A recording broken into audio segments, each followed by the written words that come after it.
Alas 5:10 na. 1 Western Visayas na.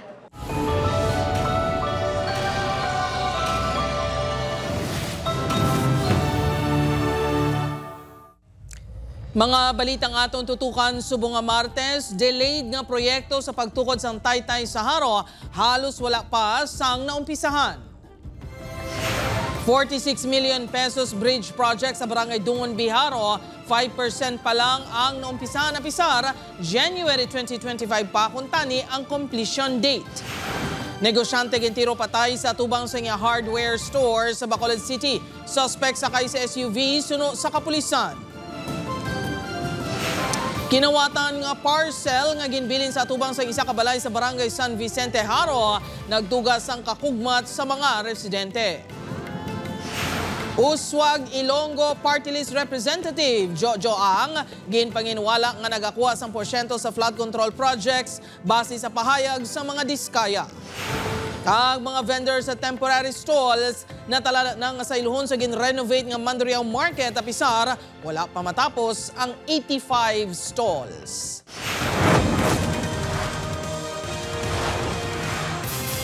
Ini ang GMA Regional TV, 1 Western Visayas.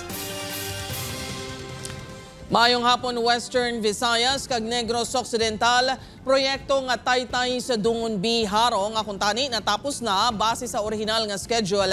5% pa lang ang accomplishment base sa records ng DPWH. Si Julius Bilacaol nakatutok. Kung nasunod lang kuntani ang original nga schedule, ining steel bridge nga nagaangot sa Barangay Dungon Biharo kag Santa Rosa, Mandurriao, isa nagkakongkreto nga Taytay. Base sa records sang DPWH, ang proyekto ang kuntani nag-umpisa sang March 2024 kag dapat natapos na sang January 2025 pa. Ini may budget nga masobra 46 million pesos nagikan sa General Appropriations Act kag ginapaobra sa idalom sang DPWH Iloilo City District Engineering Office. May project bulletin naman nga nahamtang sa Taytay. Ina naka-schedule nga magsugod October 2024 kag ang completion date March 2025 apang sa pihak sini. Wala man lang sang heavy equipment o kon materyales sa lugar. Pagkatapos to sang amon nga meeting, joint sang Santa Rosa kag Dungon B, kay sang Pumuluyo, wala naman sila kahulag, di bala? Wala na sila naghulag. Gintinguhan sang news team nga makuhaan sang patag ang DPWH ICDEO. Pero bangod may gag order, wala sang pwede magpa-interview. Apang base sa record sang ahensya, suspendido ang proyekto. Kag ginatudlo sa Iloilo City LGU ang rason sang delay tungod sa informal settlers sa lugar. Sabat sang head sang Iklo, December 2024 lang sila ginpahibalo sa sitwasyon. May 12 kuno ka informal settlers sa lugar, kag 3 pa lang ang nahatagan sang relokasyon. Liwat na naman kami makipag-istorya na naman sa aton mga relocatees. If ma-avail sila relocation naton or monetary. Sure naman kami nga no relocation, no demolition. Isa sa mga nagahulat pa sang relokasyon si Manong Antonio. Itagaan mi laglote tudlo sa naimo pagkatapos wala na, way papilis. Isa pagit sa naobserbahan sang news team nga ang Taytay ang wala sang kasugpon nga pangpubliko nga dalan kundi isa ka subdivision. Suno sa isa ka opisyal sang Dungon B. Ini ang rason nga nagsulat na sila sa opisina sang alkalde agud mahatagan sang access road kung matapos na ang Taytay. Gintinguhan sang news team nga makuhaan sang bahay ng kontraktor apang wala sang personnel nga pwede magpa-interview. Upod kay Hans Desierto, Julius Bilacaol, 1 Western Visayas. Mga kapuso, pila ka vendor sa Mandurriao Market nagakabalaka nga mauli saylo sa gin-renovate nga merkado bangon na tukiban nga hindi bastante ang nahuman na nga stalls. Si Kim Salinas nakatutok live sa Barangay Uñate de Leon, Mandurriao, Iloilo City. Kim? Jert, ginapangitaan na sang LGU sang pondo ang pagpaobra sang 85 tanan nga kulang pa ka stalls diri sa Mandurriao Market. Magasugod na pagsaylo sa mga vendor sa gin-renovate nga Mandurriao Market sa karapusan nga semana subong nga bulan. Ini ang gin-anunsyar ni Iloilo City Mayor Raisa Treñas kahapon. Apang suno sa Local Economic Enterprise Office, 75 lang ka stalls ang nahamtang sa duwa ka panalgan nga merkado. Kulang pa ini sang 85 para maakomodar ang 160 ka vendors nga yara subong sa temporary stalls. Bangod sini, nagakabalaka ang fruit vendor nga si Corazon nga mauli hini makasaylo sa merkado. Kalimbawa, kung dito na iba, kadire kami papailin, paano kami? O hindi kami kabinta. Kaya dito ang taong nagatingob mo, maluoy ka ma'am. Maskin gamay lang nga stall, tagaan mo kami. Ginakabalakan man sa pila ka vendors ang magamay nga stall size. Kulang man kuno ang tion sa ila preparasyon, bangod sang nagligad lang man sila nga semana ginpahibalo sang ila pagsaylo. Ang nga bes, wala to sang gate ang amon nga merkado nga mag-secure sang amon mga baligya. Bilang isa ka vendor, nagaalang-alang man kami nga magsaylo. Kag siguro hindi man kami magsugot nga magsaylo kung hindi na nila pag-providean kay ano ang amon tubutangan sang amon mga baligya. Paathag ni LEEO Head Maricel Mabakyaw, apisal sa paghangkat, kinahanglan na gid masaylo ang mga vendors bangod sa ila sitwasyon sa temporary stalls. Kinahanglan man limpyoan ang dalanon, agod hindi magtuga pa sang traffic. Pasalig sang LEEO, wala sang vendors nga mabilin sa temporary stalls. Ang 85 ka vendors ang himuan lang anay sang temporary stalls apang sa sulod na sa bagong merkado. Nabili natin dito mga fruit and vegetables which pwede nato sila maubrahan sang temporary nga tables nga para displayan sang ilang nga mga goods. May mga spaces dito nga dako nga dito naton paubra ang mga kulang nga stall. Mayo subong nga tuig gin turnover sang DPWH ICDO ang merkado sa Iloilo City, LGU. Pangitaan sang syudad budget, doon naka-earmark na kita budget for that, kay para makadugang kita stalls nga mabalik tagid ang tanan nga vendors nga ginpagwa naton dira. Jert, kay nasang aga sa ikadawa ng adlaw, nagpatigayon ang LEEO sang adjudication o kon pagdesignar sa mga pwesto sa mga vendors sa Iloilo Terminal Market paagi sa raffle. Iniman kano ang himuon sa mga vendors diri sa Mandurriao Market antes matapos ang semana. Jert? Madamo gid nga salamat sa update, Kapuso Kim Salinas. Para sa dugang nga mga balita sa Negros kag Panay, mangin kaupod ta si Adrian Prietos. Adrian? Madamo nga salamat, Jert, mga kapuso. Negosyante patay sang itiro sa gwa sa mismo hardware store sa Bacolod City. Pagpatay sa biktima planado sunod sa kapulisan. Yaring balita nga aton gintutukan. Nakabati sa asod-asod nga lupok ang pila ka manugbaligya sa Dalan Bonifacio sa Bacolod City pasado alas 7 kainas ang aga. Sang ila nagilantaw, nakita nga nagakaya kag dugoon ng 52 anyos nga negosyante nga si Romy Lee. Ara ko sa tubang, gapong ko lang. Batihan ko lang ang lupok. Gadinalaga ng mga tao din. Nakibot gani ko nga. Manugbukas sa kuno ang biktima sang iya hardware sa natabo ang pagpangluthang. Yan iyaga pang abrid isang magabot siya. Yung mga bata na kay bata pa na kilala ko na niya. Base sa pahayag sang pila ka saksi sa kapulisan, ginabantayan sa suspect ang biktima kag giluthang. Ginulat gid siya sa asilan. Based on reports, no, may ara nga getaway nga nagahulat nga daan along Losoriaga Street. Wala pa natumod ang direksyon sang SUV ginsakyan sa suspect sang nagpalagyo ini. Fatal nga pila sa ulo ang gitunaan sa kamatayon sang biktima. May anggulo na nga ginatutukan ng kapulisan sa krimen, lakip na diri ang negosyo. Wala kita report as to involvement sang biktima siyempre sa krimen, no? Pero may mga gina-check kitang negosyo niya o involvement niya sa mga kontrata, no? Lang taon ginapadalman pa nato na. Wala pa sa pahayag mga himata sang biktima nga nagpadulong man sa lugar sang nagluntad ang insidente. Opo, Kirinal Casillo, Adrian Prietos, One Western Visayas. Mga kapuso, away sa mga magkasilingan sa Barangay Herreos, La Paz, nakuhaan sa video. Hinubogin tumod rason sang gamo. Si Kim Salinas nakatutok.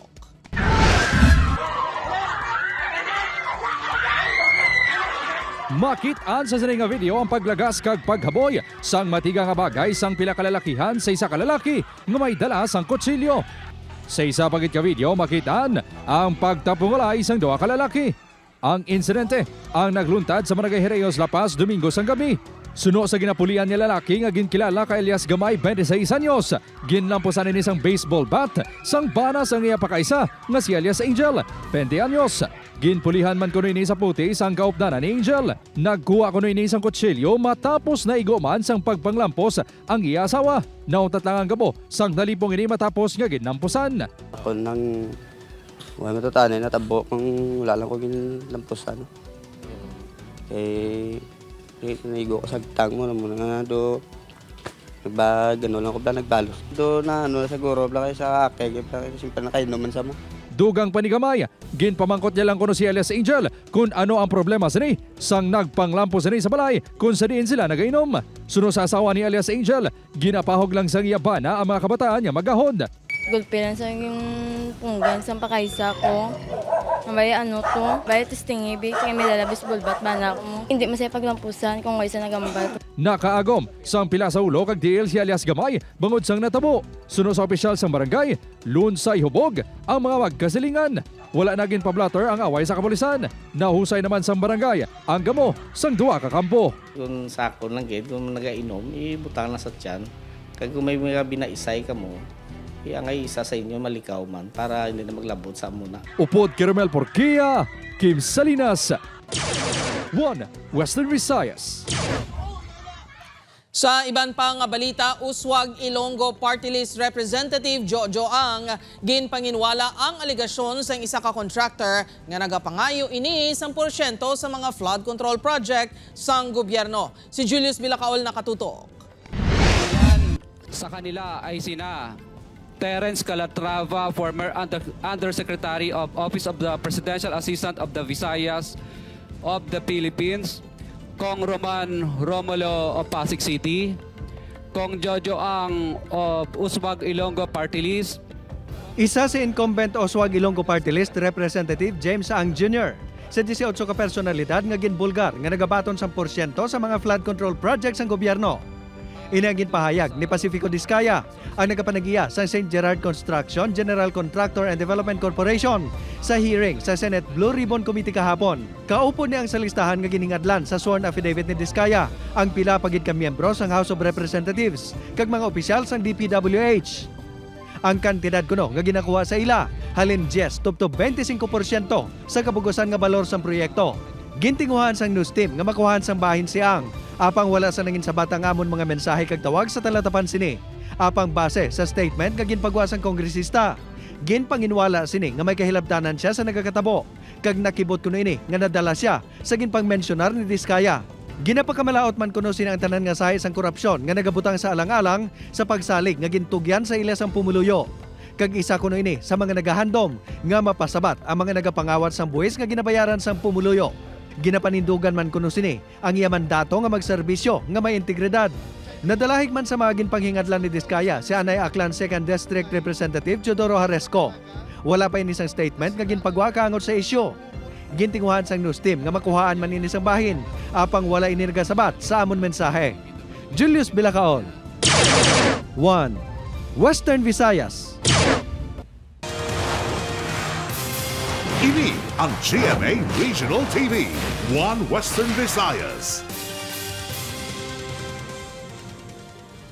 Mga puso sa Negros Occidental, Mount Canlaon nagbugas ang aso nga may upod nga abo sa sulod sang halos 1 ka oras. Aktibidad sang bulkan hugot nga ginabantayan sang Fivox. Nakatutok Irene Pedreso. Naglawig sa halos 55 minutos ang pagbugas ng aso nga may upod nga abo kahapon sang Mount Canlaon ang may kataason nga 65 metros. Ini ang makaligad sang halos 2 ka bulan nga nagluntad ang ash emissions nga nagataas sang 200 kutob 350 metros.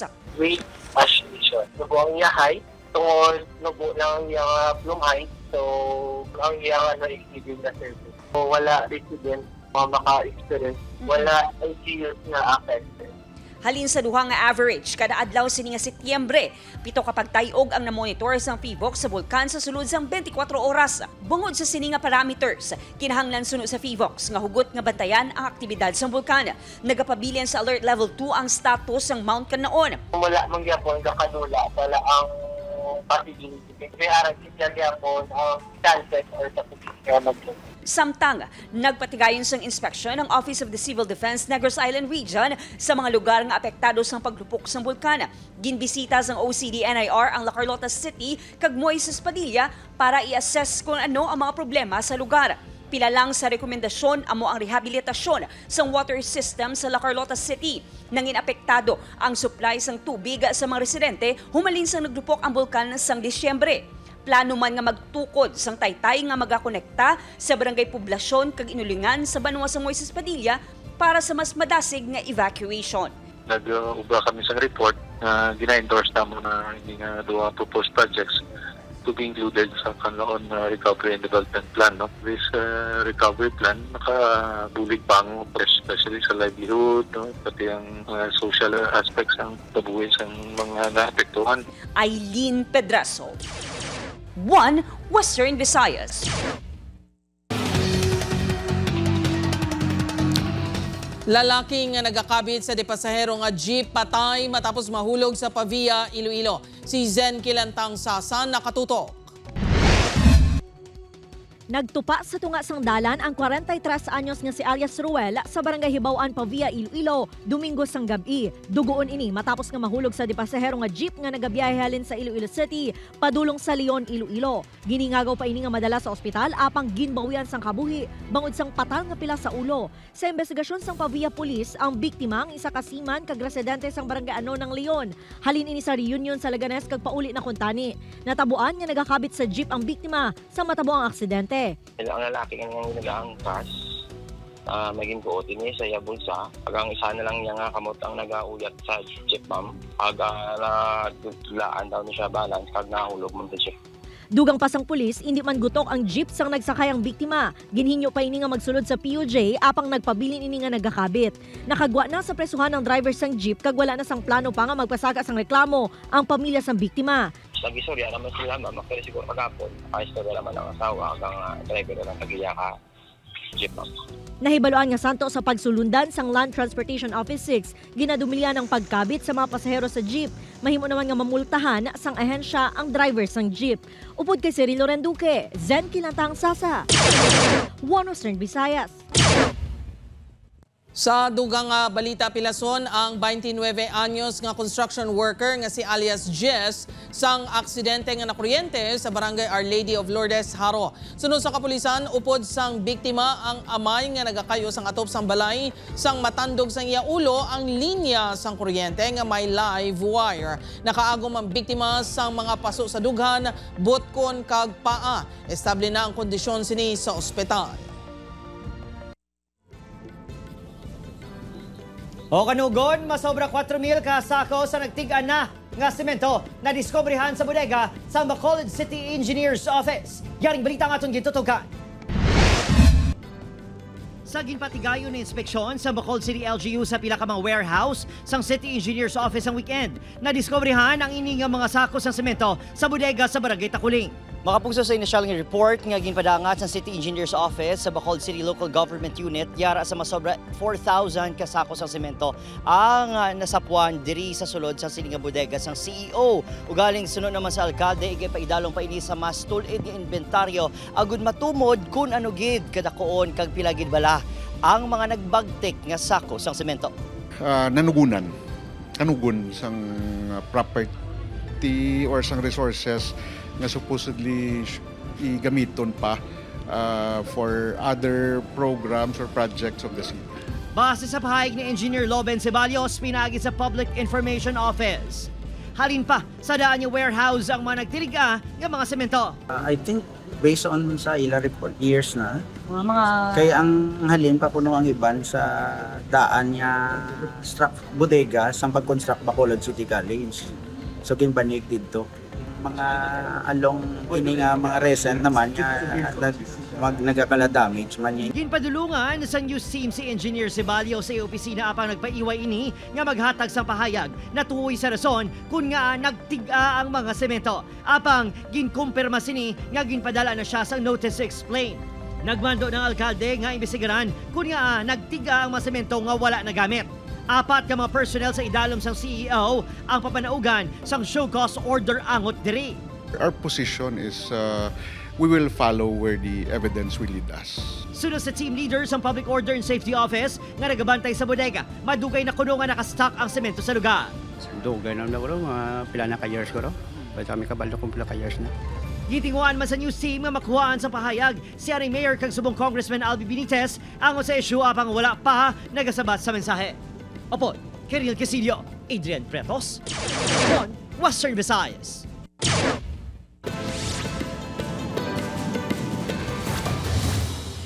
Dead on arrival sa ospital ang 16 anyos nga si alias Toto matapos nakabunggo ang ginamaneho sini nga motorsiklo sa isa ka SUV sa barangay Tinggian, Balasan, Iloilo. Suno sa kapulisan, madasig ang pagpadalagan sang motorsiklo rason nga wala sini na talupangdan ang SUV sa piyak nga lane. Nagaregluhan ay nang himata sang biktima kag driver sang SUV. Nasapuan sa katubuhan ang bangkay sang isa ka babayi sa barangay Balintawak, Escalante City, Negros Occidental. Suno sa kapulisan, mismo ang himata sini ang nakasapo sa biktima nga wala nakapauli sang Domingo, September 7. May pila sa ulo ang biktima. Ginaimbestigaran pa kung ginlampusan ini sa ulo base sa na-recover nga bato lapit sa bangkay sang biktima. May person of interest na nga ginatutukan ang kapulisan. Nasapuan sa kilid sang sapa ang bangkay sang 43 anyos nga si Elias Nilo sa barangay 3, Himamaylan City. Suno sa kapulisan, naglumpat sa suba kag naglangoy ang biktima base sa payag sang iabyan nga ulihin niya nga nakaupod. Pagkalumos ang ginalantaw rason sang kamatayon sang biktima. Ini ang GMA Regional TV, One Western Visayas.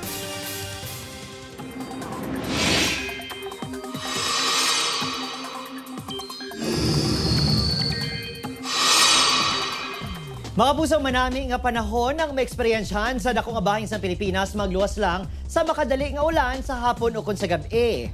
Sa subong wala pa sang bago nga malaing nga tiyempo o kun low pressure area nga nasimplatan kag nagahana nga mag-apekto sa Pilipinas. Naka-monsoon break man kita bangod sa temporaryo nga pagkadula sang epekto sang habagat. Base sa datos sa Metro Weather, may tsansa sang ulan sa pinakabahin sa Western Visayas, kasubong sa Aklan, Capiz, Antique, Iloilo, Guimaras kag Negros Island Region. Posible man ang ulan sa labilin nga bahin sang pungsod.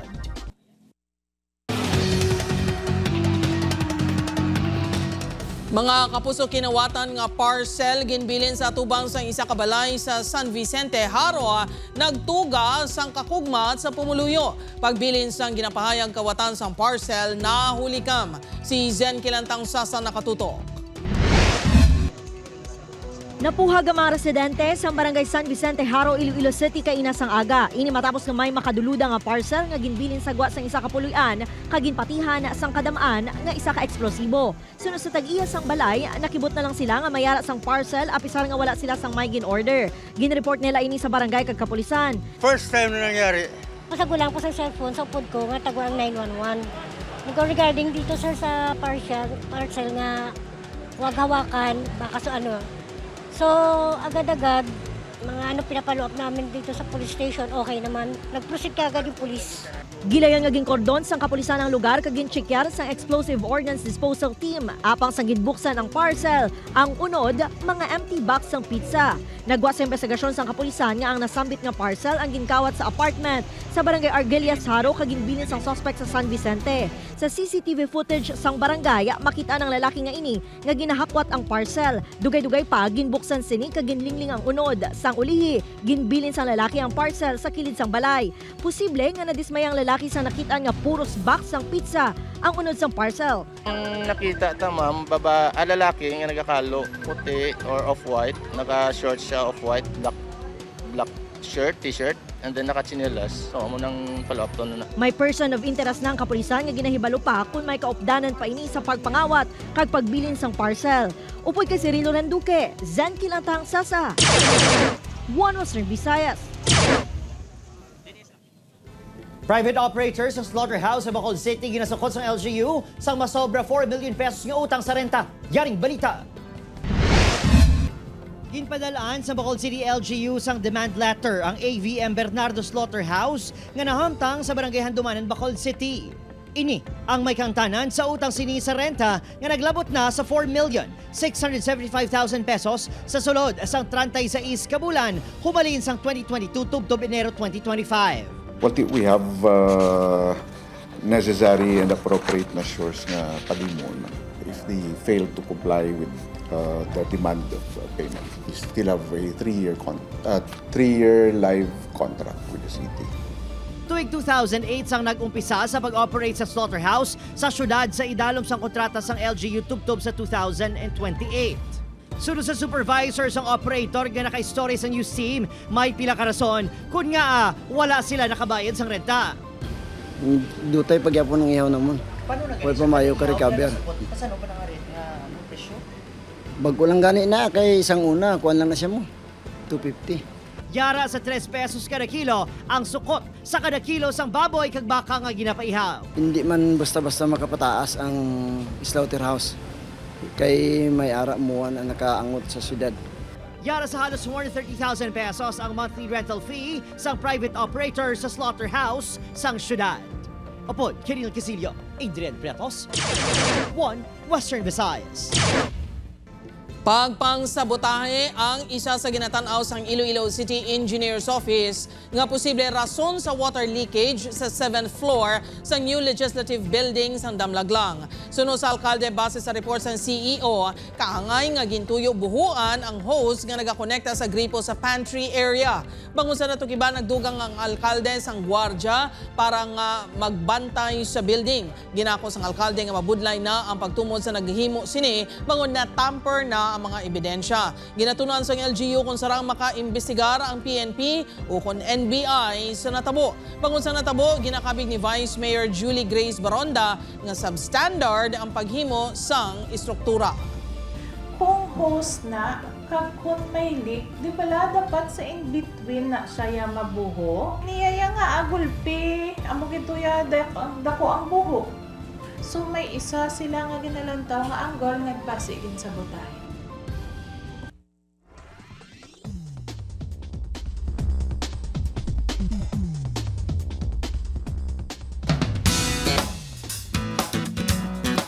Mapusawari na ang madapat bantayan sa Encantadia Chronicles Sangre. Sino pa bala ang bago nga makilala ni Tera sa Encantadia? Sa liwat kapag atubangay ni Perena kag ni Tena, sino bala ang mangibabaw? Bantayan inatanan sa Encantadia Chronicles Sangre 8 PM pagkatapos sang 24 oras.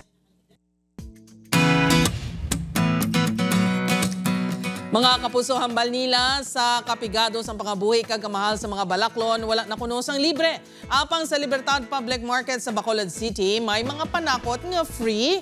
Inisyatibo ini sang 33 anyos nga si Cheryl Campos, isa ka managbaligya sa mga utan kag panakot. Luyag kuno sinibuligan ng mga pigado.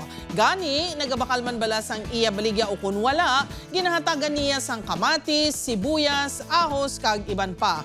Ayos gidang imo pag-share sang blessing sa iban, Cheryl. Padayon na lang. Gani kapuso kon kamo may mga istorya nga pinasahi, makahatag good vibes o kon makalilingaw makuhaan sang inspirasyon kag pagtulunan, ipakigbahay ng mga istorya nga ayos gid. Cheryl, madamo gid nga salamat sa imo. God bless you more. Mga kapuso, ako si Gertrude Charlatan. Ini ang 1 Western Visayas, bugos nga puwersa para sa mas dako nga misyon kag mas masangkad nga pagserbisyo sa pungsod.